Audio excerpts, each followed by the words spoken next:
Hello, welcome. This is From Beyond The Paign, an Illinois basketball podcast. I'm Cody. You can follow me on Twitter, X, and Instagram at Cody underscore CHGO. And I forgot to edit the banner, and I'm going to do it real quick right now. Illinois tries to bounce back against Indiana. Boom, bang. Multitasking at its finest. All right. Welcome, guys. If you're new here, please hit that subscribe button. If you've been here before, hit the like button. If you're on Twitter, come to my YouTube channel, please. I'd appreciate it. But I can read your comments from Twitter as well. So, again, appreciate y'all for being here tonight. It is Friday. You could all be out, drinking, hanging out with your friends, doing anything but this. But instead, you're a diehard Illini fan, and you're a sick person like me, ready to talk about Illini hoops on a Friday night at the end of January. So credit to you all, credit to me. I just want to start the show with following up on a few things from the postgame show after Northwestern. Obviously, it was a heartbreaking loss, and it was a heartbreaking loss, and I had a lot of emotions, and I'm not saying I regret anything I said. I definitely don't regret anything I said. But there was a portion of the show where I mentioned something about Ty Berry after it was like at the end of the game when Coleman Hawkins, he like said something to either said something to Justin Harmon, or he just said something about Terrence Shannon. That's what a lot of people on social media were speculating, and Coleman Hawkins I don't know. He took it personally. He went after him, and Ty Berry ran away. And I said it was soft and like all this stuff. I did see a video of Brad Underwood talking to Ty Berry, I guess, in the handshake line or whatever. And I hadn't seen that on the night of. So I don't know what happened at the end of the day, but I just want to mention that I'm happy Brad Underwood talked to him, and it doesn't look like it was too serious. I guess maybe I took it too seriously. I don't know. Either way, based off what I saw on video, it looks stupid. So I'm not apologizing for what I'm saying, but I am acknowledging that he talked to Brad Underwood in the layup line, and it seems like everything was pretty much squashed. I did see Coleman Hawkins like a tweet that had something to do. I can't remember exactly what it says or what it said because he unliked it. And I can't go back and check now, but it said something about, how he like ran away or whatever, I believe. I don't know how long he had liked that tweet, but it was interesting. He didn't tweet anything about it, which probably good to take the high road after a loss. So I commend him. A lot of people either love or hate this guy. And after the last couple of days, I've kind of come to the realization that Coleman Hawkins is like our own guy that everyone else in the Big Ten hates. You want me to name some players for you? I'll go by some of the schools that I really don't like. When I think of guys that I really didn't like for Wisconsin, Brad Davison. All right, Wisconsin fans love that guy. They'd go to war for him, right? I hated Brad Davison. Talk about Iowa. Yeah, there's a long list of guys I don't like on Iowa that I've had to endure a lot in my life. But anyone with the last name McCaffrey, don't like them. But you know what? They're beloved in Iowa City, right? I could keep going. But Coleman Hawkins is kind of like our own version of that, except he's actually good and is going to go to the NBA and probably, if all goes well for him, ends up having a decent NBA career based off what he looks like. I mean, shit, he's 6'11", can shoot the three, is athletic, and could potentially win Big Ten Defensive Player of the Year this year. I don't think he is some guy like Luka Garza who's going to go to the NBA, aka G League, and just try and hang out as long as he possibly can. Nothing against Luka Garza. I'm still just pissed off that Ayo Dosunmu didn't win National Player of the Year that season. So that's my spiel on all of that. Coleman Hawkins, I go to war for you, bro. I go to war for you. All right.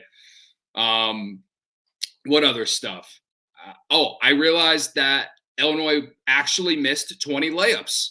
at the beginning of the last postgame show, I had no idea how many layups they missed. I just knew they missed a ton. They shot 43% from the rim. This is according to Brett B. Hearns from WCIA in Champaign. 15 for 35. 15 for 35 at the rim. Holy shit, that's awful, bro. That's awful. All right. And Brad Underwood said after the game, nothing else to say. When you get the ball to the rim, you've got to make them. Yeah. Imagine if they make half of those, they probably win that game at least by one or two, or at least by 2 or 3 possessions, I would say. But it didn't happen. We're on to Indiana. I'm not here to sulk anymore about this loss against Northwestern. In my opinion, you want to talk about the spot going into this game against Indiana. I feel like Indiana is in a similar position that Illinois was in on Wednesday when they went to Northwestern, right? And here's why. All right.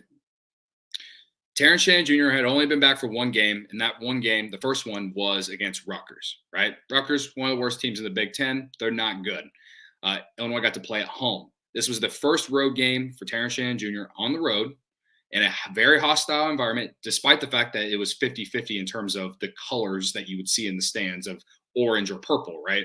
But still, you had to deal with the student section. You're still working yourself back from not playing for 5 or 6 games or whatever it was, right? Wasn't in game shape. He didn't have a good game, 5 turnovers, 3 of 8 from the field, missed 2 dunks. One of them, I can't put too much blame on him. He got a flagrant foul out of it, but whatever. At the end of the day, didn't have a great game, right? And I don't know about you guys. You guys can let me know in the chat. And I see some of you in the chat now, and I'll get to you. I feel like Illinois is going home with, pissed that they lost this game against Northwestern. And they're 14.5-point favorites at home. And the reason that is because Indiana is not that good. They're ranked they're ranked like 94th in KenPom. Illinois is ranked like 9th, right?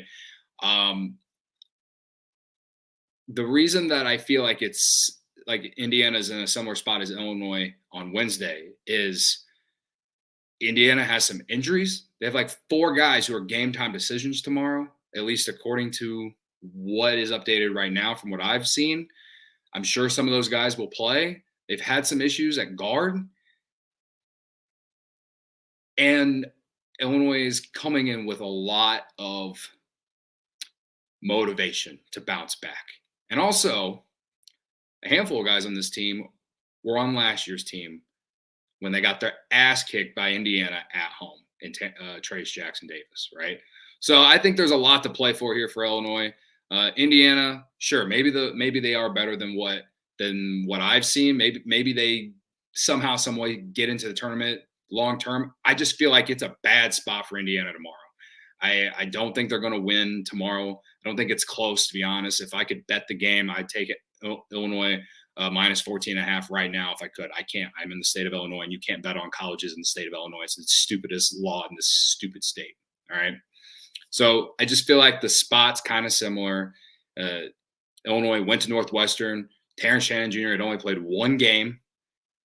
And there was a lot of, it was the first road game, all this stuff off the court, all the noise and everything. It's obviously not the same exact type of situation for Indiana, obviously. And I'm not saying that. But they're coming to Champaign at a spot where Illinois needs to win.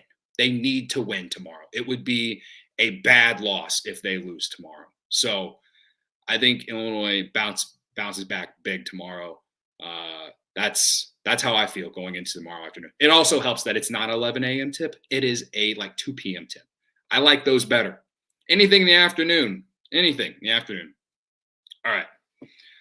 Let's get to some of these comments. We got a handful of people watching here on our late Friday night.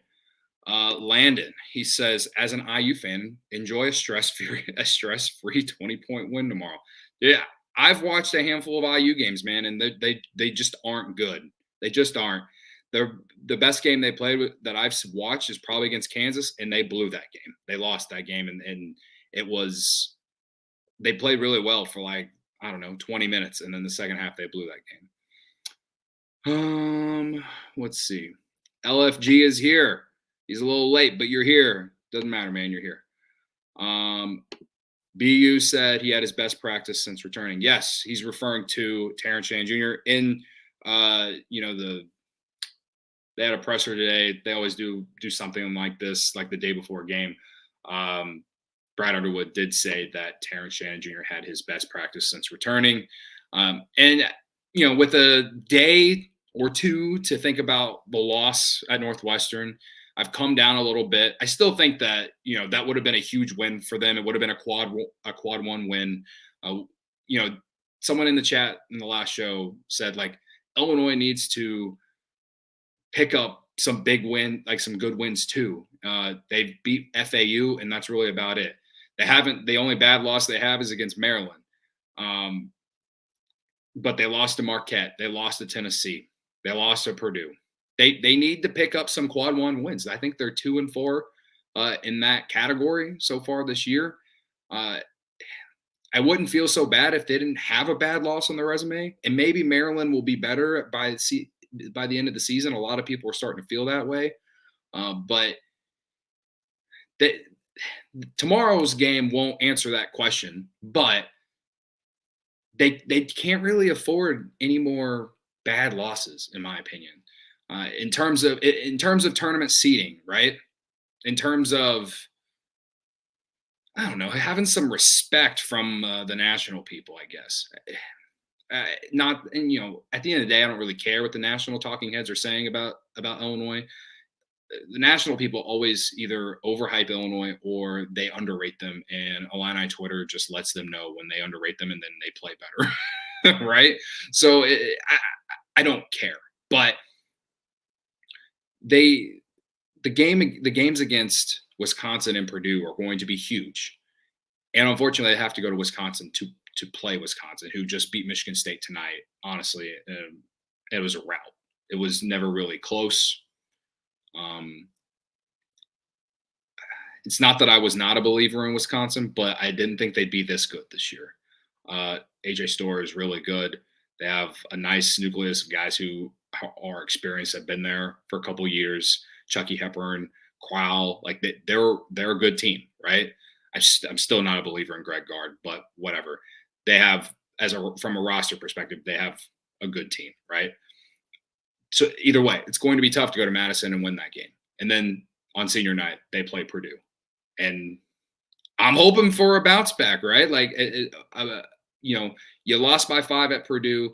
You need to win this home game. You do. It will be huge for their tournament seeding. And that's in the perspective that I'm saying it in. Illinois is going to make the tournament unless they just lose like 7 or 8 in a row here over the next month, right? That's not going to happen. It's not going to happen, right? So I feel I'm good. We're going to make the tournament. Maybe they can still win the Big Ten. They're tied for 3rd now with Wisconsin winning. They're 8-1 in conference. Purdue's a game back, and Illinois is at 5-3 with Northwestern. So there's a lot to play for here, and they need to win these games at like tomorrow. They need to win this game tomorrow if they care about winning the Big Ten. And I care about winning the Big Ten. People are always telling me, like, what has Illinois done over the course of time? And outside of the last 4 years, they haven't really done a lot since 2004, 2005, right? Like, we know this. I know this. That's why I don't take the Brad Underwood era for granted. But I'd like to celebrate something, right? Winning the Big Ten. They won the Big Ten 2 years ago, and it was all thanks to Nebraska upsetting Wisconsin on the very last day of the regular season. Illinois gets a chance to get a share of the Big Ten title with them by beating Iowa. They do that, great.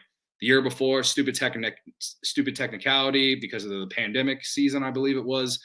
They finished 2nd. They win the Big Ten tournament, but then lose to Loyola in the NCAA tournament, which still ranks in the top 4 of worst losses I've ever experienced in my life. So those seasons were successful. They've made the tournament the last 4 years. They would have made the tournament the year that going into the pandemic, right? But they canceled the tournament, so they didn't have it. But they would have made it that year. They've making the tournament is an expectation now, right? So I'm not worried about that. But you need to win. You need to pick up some quad one wins. You need to win games that you're supposed to win, like this. That's what makes the loss to Northwestern frustrating, because it was a great spot, a great chance to improve your tournament resume, and they didn't get it done.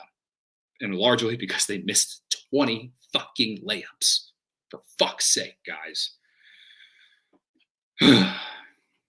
But anyway, it's great to see Terrence Shannon Jr. had a great practice. Hopefully he's a little bit more aggressive, a little bit more in tune. He'll have the home crowd behind him tomorrow, so he won't have to deal with that aspect. They got to take advantage of the home games, man. Like, the road is going to be so brutal. As someone who was there at Northwestern, I understand that it was 50-50 in terms of the crowd, but the student sections, they make themselves known, man. And in Northwestern student section isn't like going to Iowa or Wisconsin or any of these other Big Ten schools, right? So I just know that it's going to only get worse. Maybe not so much at Ohio State, but as the season moves along. So I need him to get reacclimated. I need him to get in game shape, and I need him to be at least 80% of what he was before the suspension. He does that, you're still really good. So,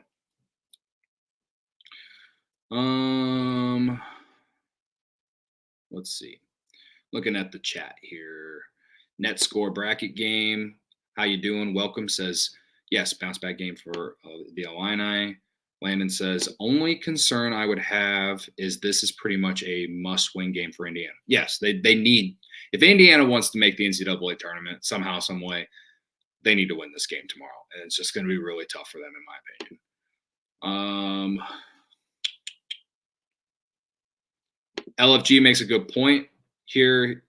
We have to remember the Hoosiers have had 8 days to prep. Yes, they've had a week to prepare for this game.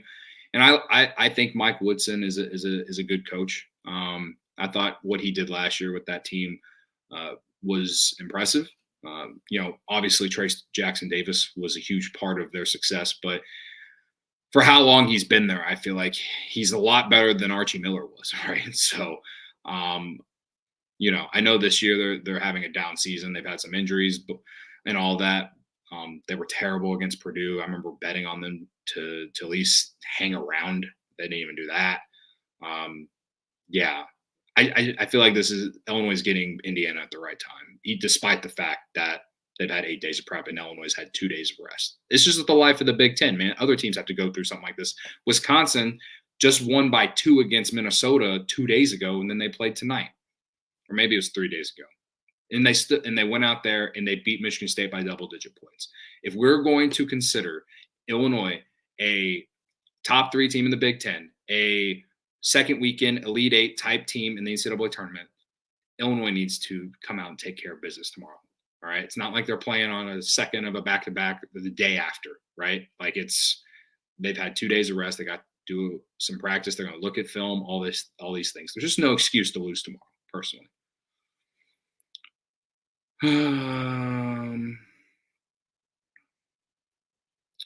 Let's see. I'm still looking at the chat.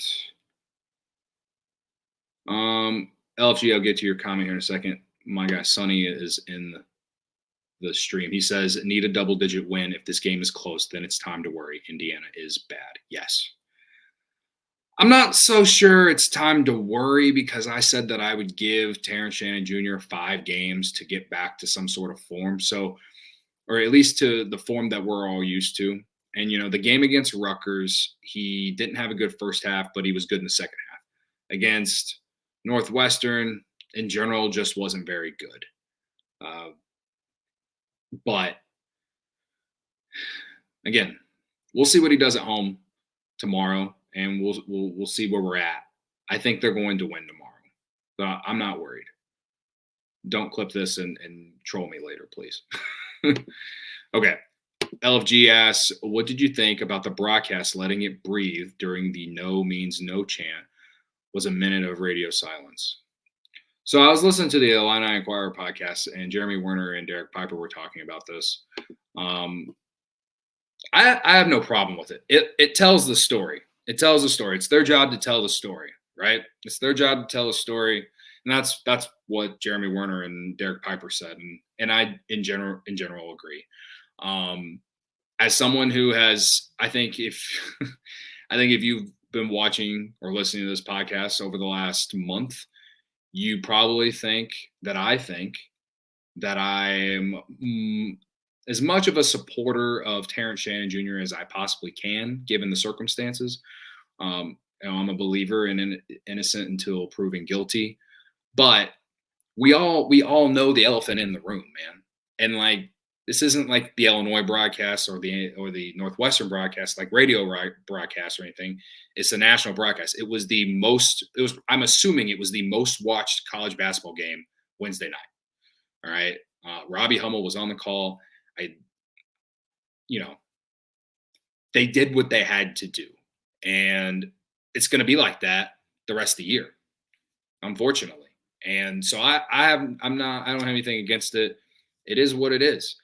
And I said on post game Wednesday night when I got home from the game, you know, I still don't want Illinois to come out with this mantra of us against the world. But me as a fan, I feel like I got to. I feel like I got to have the mentality. I got to, when I go to sit down and watch this game tomorrow, I'm gonna have the mentality of it's five guys and me against the world. All of us in the chat and the five guys on the floor against the world. Like that's just what it is. I don't know what else to say. But you're not going to shame me for cheering on the team that I've liked my entire life. You're just not going to, brother. There's plenty of other schools, professional sports teams that have had to go through shit like this. Illinois is not going to be the first. Illinois isn't the first. They're not going to be the last. We just got to deal with it. All right. That's just the bottom line. And so at the end of the day, again, they just told the story of what was being talked a ton about before the game. While listening to that podcast, I guess the security, like Jeremy Werner said this, I guess security before the game talked to the student section, said, be respectful, be respectful. Yeah, they weren't respectful at all. And you knew they weren't going to be. And that, it's college hoops, college basketball, college athletics, student sections. It's just what it is. Always has been, always will be. In some ways, it's the beauty of what makes me watch this shit to begin with, right? Is the student sections and the passion that the fans show. I feel like in college sports, you see more passion, more care from not only the fans, but even the players. And I know some people probably disagree with me on that, but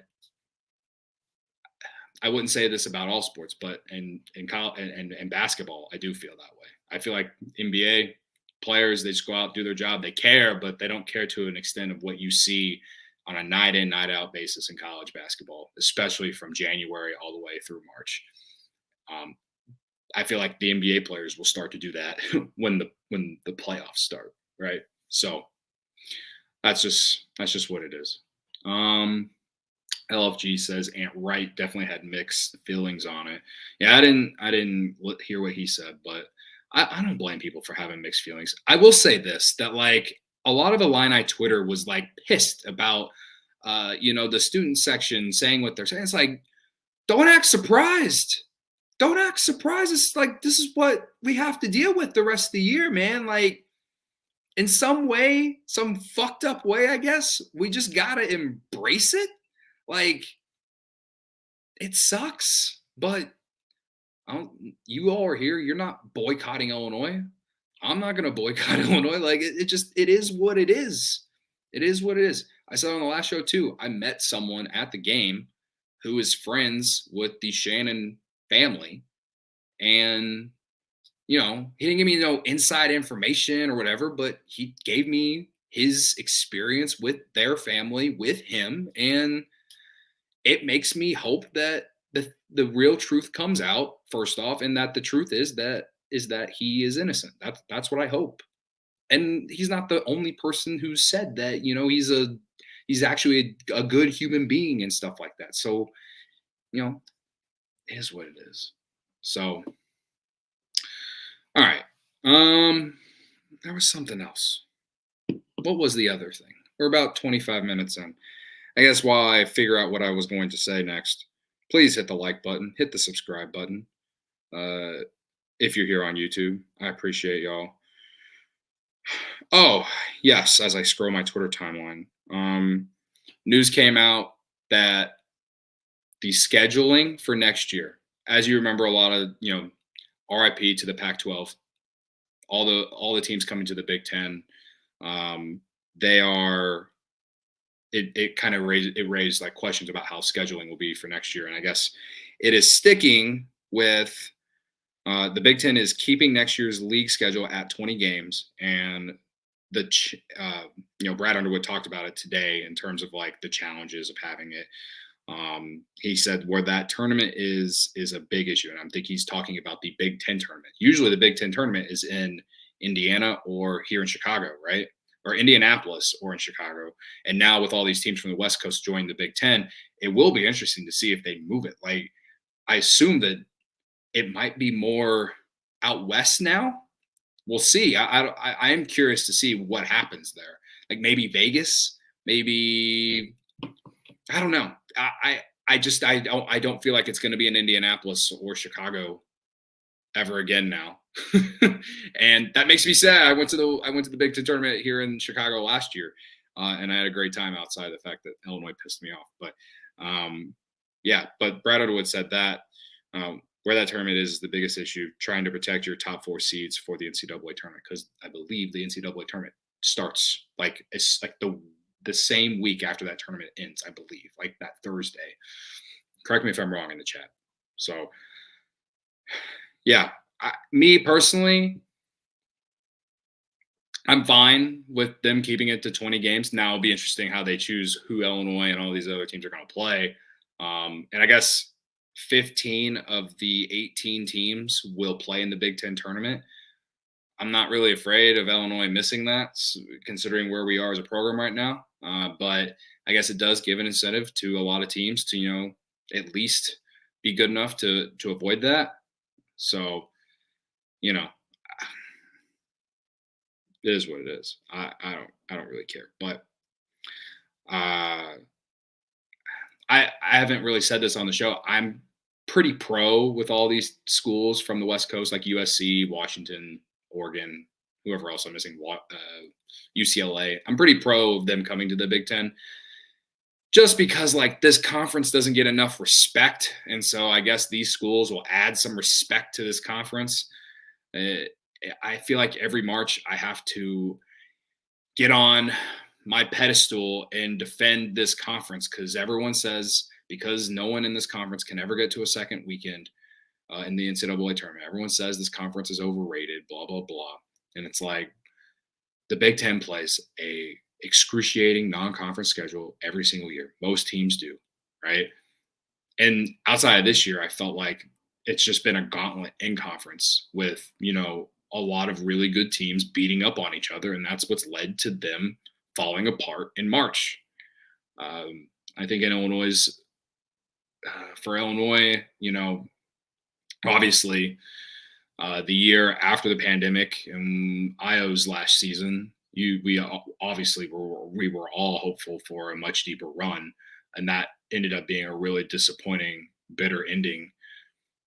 That team was so good, and the fact that they didn't get as far as they did was so disappointing. But a lot of people also argued that Loyola should have been ranked higher or seated higher, and I tend to agree with that, right? And so there's always like situations on why or reasonings why. I don't want to call them excuses. I guess they're basically excuses. But anyway, the point is like I just don't want to have to sit here and defend fucking Iowa and Wisconsin and Michigan and all these schools year in and year out because they can't do anything. When my own team can't do anything. And it's like we need to get to a second weekend. Like I need oxygen, right? So schools like USC, UCLA, Oregon, they've had recent success, especially UCLA. I know UCLA is down this year, but I feel pretty good about them getting back to where they normally are, just because they are who they are, right? So the pro of it to me is it's going to bring some respect to this conference. Yeah, that's about it. Net score bracket game says Vegas is well positioned for tournaments these days. Yeah. I love Vegas.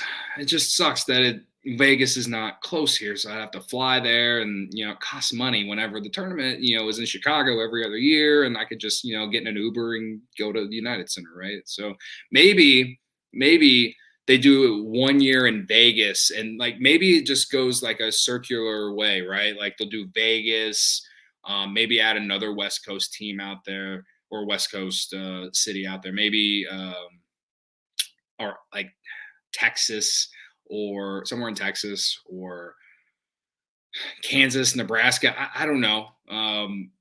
Maybe like another city, or another city. Yeah.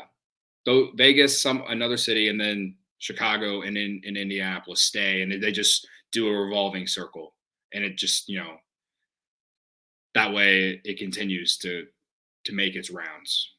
I don't want them to just pick one city and it be it, and I don't think they will, but we'll see. LFG says Spokane. Yeah, no, that'd be cool. I wouldn't fly out there for it, but sure, why not? I'm open for it. So, okay, we're about 31 minutes in. What else? I don't really have a lot else. Talking about just how much this, the schedule and the Big Ten and everything. Brad Underwood said today, you better buckle up and strap it on and be a tough son of a bitch, or you're going to get your butt beat. And that's just the reality of it. And that was him on the life in the Big Ten, Illinois in the midst of a long stretch of two-day preps. So, that's how I feel. Like to bring it back around, Illinois has no excuse to lose tomorrow, man. No excuse. I don't care that they've had 8 days. I think differently. If Illinois is playing Wisconsin tomorrow, or Purdue or something, they're playing Indiana, and Indiana is not good, man. They're just not this year. All right, so they just need to come back, bounce back. I don't expect it to be a snooze fest, at least in the first half, but just do what you're supposed to do. All right, take advantage of playing on your home court. That's what I'm asking. All right. That's what I'm asking. My player to break out tomorrow. The last preview show, I said Quincy Guerrier was going to lead the team in scoring. The guy who I think is going to lead the team in scoring tomorrow, I'm just going to go ahead and say it: Terrence Shannon Jr. TSJ is going to have a good game tomorrow. He's had 2 subpar games. Tomorrow, I'm buying into what Brad is saying about how it's the best practice he's had since he's been back. I'm buying in. All right. Don't disappoint me, TSJ. All right. Get to the free throw line 10 to 12 times. Make 9 or 10 of them. Get going downhill in transition. Be active defensively. Get that jump shot together. And we will be talking about a blowout win on postgame tomorrow afternoon/evening. All right. That is, if he does that, and you get the same contributions you've been getting from Marcus Damask, Coleman Hawkins, Quincy Guerrier, this team is going to win big tomorrow. All right. LFG asks AJ I know who you're talking about. AJ Dibansta. I still haven't learned how to say his name, but he's supposed to be like the number 1 prospect of the class of 2025. He's friends with Jeremiah Fears. A guy can dream, brother. A guy can dream, all right? I dreamed of the Cubs winning the World Series in 2016. I dream of Illinois getting to a second weekend. I don't see it as a huge, I'm not going to talk myself into it. And I say that because Illinois just doesn't get a lot of one and dones, okay?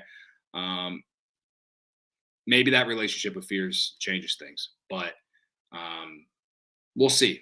We'll see. I did see that Illinois send him an offer, though, so hopefully that's the start of a great relationship, and maybe things work out. Maybe I'm surprised. So that's where I'm at. Finally, before I'm done, I forgot to mention, someone sent me a really good comment on YouTube, actually. I'm going to bring it up really quick before I get out of here. And it was related to the YouTube short I put up related to Marcus Damask taking the last shot against Northwestern. All right. It was like a paragraph. All right. So I'm going to read some of it because I just thought it was good. He was well thought out, and I appreciate that. All right. Okay. Here we go. Oh no, he's sitting on a short, and I'm looking at the wrong thing. Here it is. All right. So it's from at Carl W6247. Great short, Cody. Yes, this was a critical possession of this game just after the Northwestern timeout with 23 seconds to play in regulation, and the game tied 70 at 76. But I want you to forgive Underwood and Damask on this late game strategy. How come? Damask got a good shot in this particular case, as he often does. He got about a 10-foot jumper over Bowie in the middle of the lane. That's not bad. He also tied with Coleman Hawkins to lead the Illini in scoring with 22 points on 9 of 18 shooting. No Illini shot better in this game, where Shannon shot 3 of 8, so not as good. Only Danger clearly shoots a higher percentage at about 70% this season, and we know he can't do that against a 7-footer like Nicholson. Shannon, while a great late game option, is not fully back yet. Sure, he started and he played 40 minutes, counting his minutes in overtime, but no, Shannon is not a 1 of 5 3-point shooter and a 12 points per game scorer. Instead, on the average, he's more like a 3 of 7 3-point shooter and a 21 points per game scorer. So he's definitely not back in full form yet. Can he come back with the antagonizing no means no and guilty, guilty, guilty chants going on? Who knows? But that can't be easy on him, and it will take time. And why wouldn't Shannon drive and go to the line for a single made free throw? Right. This is tempting, but Brooks Barnheiser would have likely given Shannon a lot of space on the perimeter and defended against an expected Shannon drive. That's about a 50-50 charge versus blocking call, and about the same winning percentage as what Damask got. Does that mean you are right to want Shannon to shoot it? Yes, but it doesn't mean Damask's shot was a mistake either, since they both had about a 50% success rate.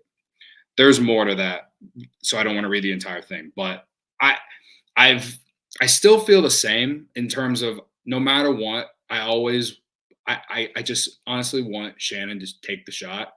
I just think he's more athletic. I think he's a better basketball player than Damask. And yes, Damask had the better game in all this. But it kind of goes back to what I was saying on the actual podcast version. Ayo Dosunmu was going to take that shot no matter what. If he had a bad game, Ayo Dosunmu was taking the shot. Kobe Bryant. I know he's Kobe Bryant, and Terrence Shannon Jr. is Terrence Shannon Jr., but Terrence Shannon Jr. is the best player on your team. Before the suspension, he was probably in line to be an All-American. And again, he does have a good point with the fact that Shannon hadn't been, he's just not back yet, right? Like, he's working his way back. So he does have a point. I don't disagree that Damask got a good shot and that the play was a bad play. It was a great play. And he just didn't make the shot. I wish they would have ran a play like that for Shannon. That's all I'm asking. And I would rather live and die with him than Damask. That's just me. And at the end of the day, he's not wrong, and I'm not wrong in my opinion.